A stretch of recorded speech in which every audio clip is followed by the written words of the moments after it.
형들, 주유소 들어가는 게 무서워진 거 나만 그래? 기름값이 2배가 됐는데 이게 기름 문제가 아니야. 미국이 지도 위에 그리고 있는 선 때문이야. 미국이 이란 때린 게 단순한 전쟁이라고? 이건 그냥 전쟁이 아니야. 30년 전부터 짜놓은 물류 전쟁의 마지막 퍼즐이야.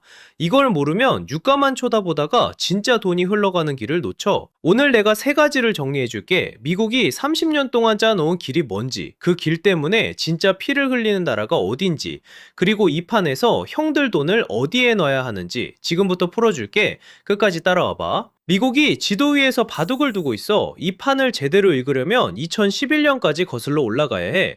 오바마가 호주에서 연설 하나를 해. 미국은 이제 아시아를 본다. 아시아 피벗이라고 불리는 이 한마디가 사실 30년짜리 바둑의 첫 수였어. 그 수가 어디로 향했냐면 인도야. 2024년 인도가 EFTA, 그러니까 스위스, 노르웨이 같은 유럽 4개국이랑 무역협정을 맺어. 여기서 끝이 아니야. 올해 1월 진짜 대호가 터졌는데 인도 EU FTA 체결, 규모가 미쳤어.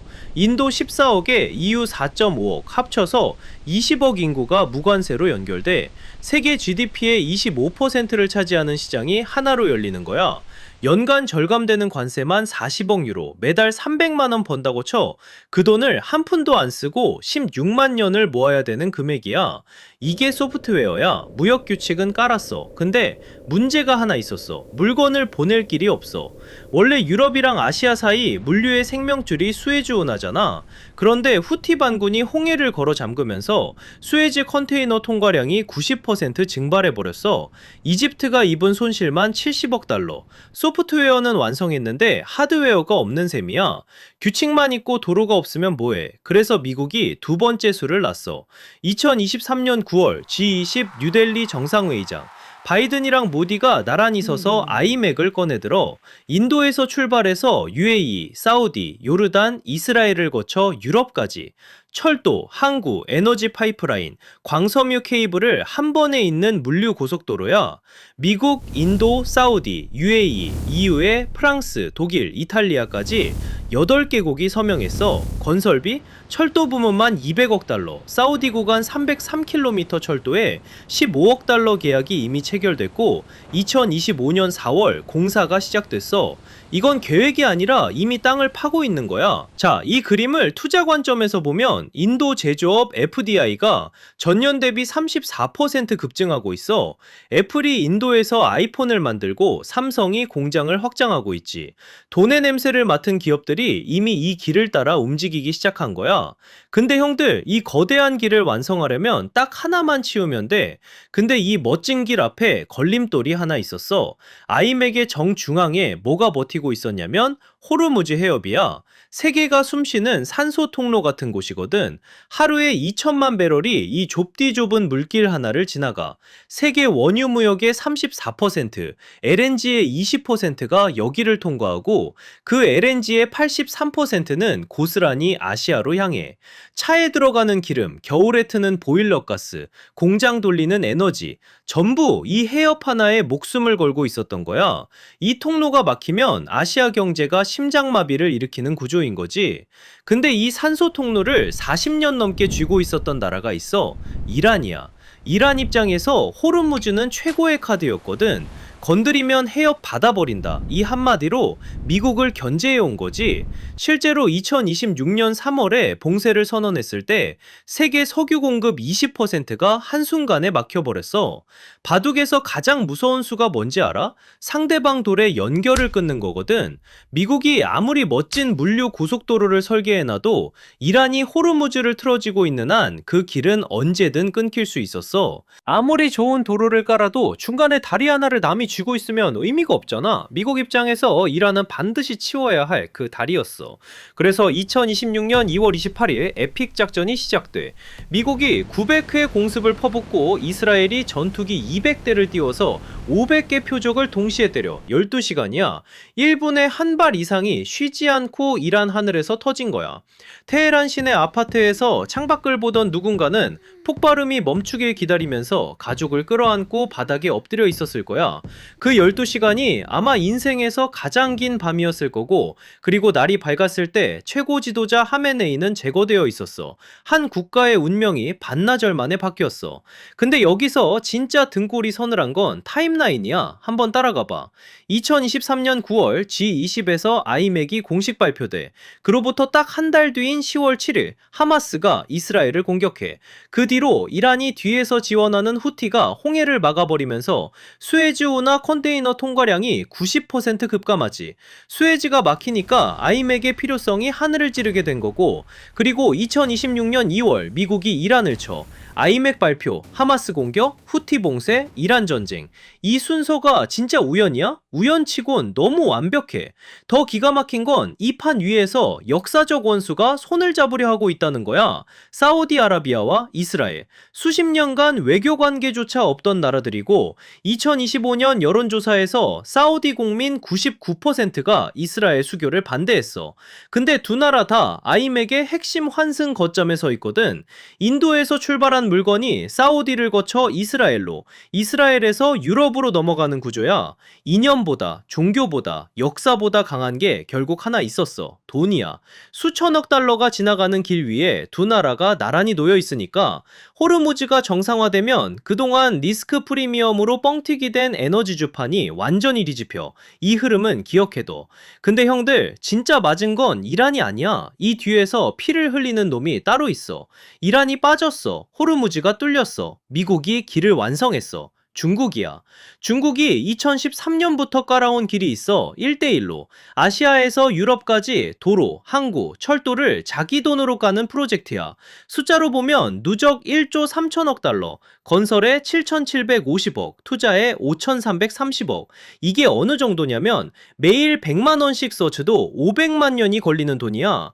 중국이 10년 넘게 지도 위에 한 땀 한 땀 놓은 바둑돌이 이만큼이었던 거지.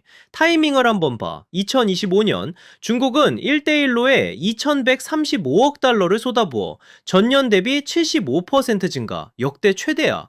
중국 입장에서 보면 이 길에 올인하고 있었던 거야. 에너지 쪽에만 43%를 때려 넣으면서. 그런데 이 거대한 길의 중동 허브가 어디였냐? 이란이야. 2021년 3월 중국이랑 이란이 25년짜리 협력 협정을 맺어. 보도상 4천억 달러 규모.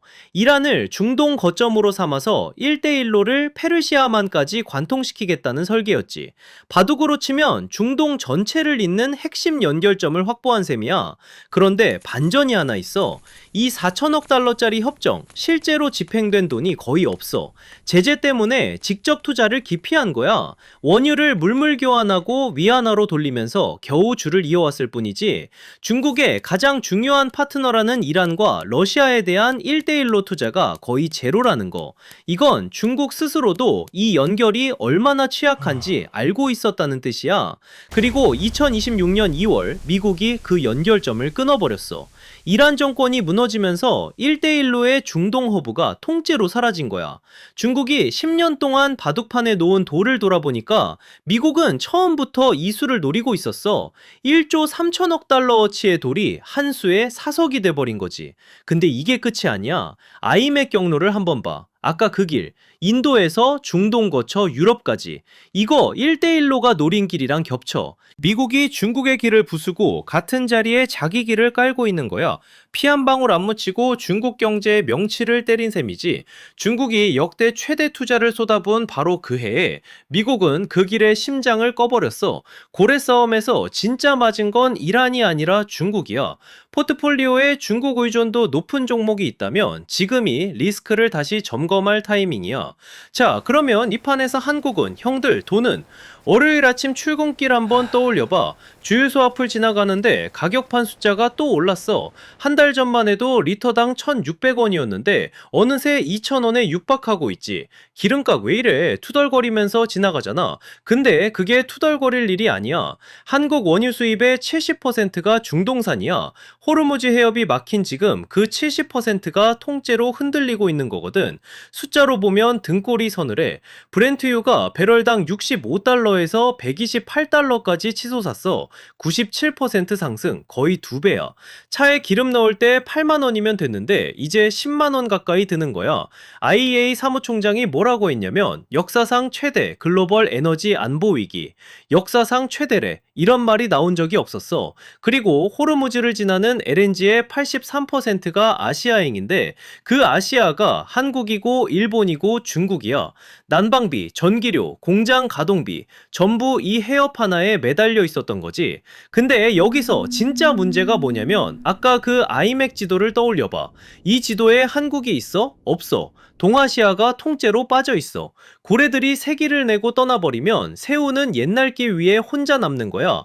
이게 진짜 무서운 시나리오야. 근데 기회가 아예 없는 건 아니야. 한인도 교역이 지금 250억 달러인데 이게 한 아세안의 8분의 1밖에 안 돼. 뒤집어 말하면 그만큼 올라갈 여지가 크다는 뜻이기도 하지. 지금 한인도 세파 업그레이드 협상이 진행 중이고 목표가 500억 달러, 2배로 키우겠다는 거야. 인도 제조업 시장이 올해만 1.74조 달러 규모인데 외국인 투자가 1년 새 34%나 뛰고 있어. 여기에 삼성이, 현대가 이미 들어가서 자리를 잡고 있거든. 돈이 흘러가는 세계 위에 한국 기업들이 올라탈 수 있는 발판이 생기고 있는 거야. 근데 한 가지 더. EU가 탄소세 장벽을 반도체까지 확대하면 한국 반도체 수출에 5.88억 달러 추가 비용이 붙을 수 있어. 길만 바뀌는 게 아니라 규칙도 같이 바뀌고 있다는 뜻이야. 그래서 돈은 어떻게 해야 되냐? 세 가지만 기억해. 첫째, 인도 시장 진출 기업을 봐. 제조업이든 인프라든 아이맥 위에 올라탄 기업이 수혜를 받아. 둘째, 대체 에너지랑 LNG 다변화. 중동 의존도 70%인 나라에서 에너지 공급선을 바꾸는 기업은 구조적으로 갈 수밖에 없어. 셋째, 중국 1대1로에 엮인 종목은 리스크를 다시 점검해. 심장이 빠진 길 위에 남아있는 종목이 안전하겠어? 유가만 보지 마. 물류 지도를 봐. 이건 전쟁이 아니라 물류 전쟁이야. 기름값이 얼마냐가 아니라 그 기름이 지나가는 길이 어디로 바뀌고 있느냐, 이걸 읽어야 돼. 형들, 이제 바둑판이 보이지? 미국이 놓은 수, 중국이 잃은 돌, 그리고 한국이 서 있는 자리. 이 판 위에 서 있는 거야. 관전자가 아니야. 다음 수를 읽어야 할 사람은 바로 형들이야. 생각은 어때? 댓글로 알려줘. 구독이랑 좋아요는 알아서 할 거라 믿어.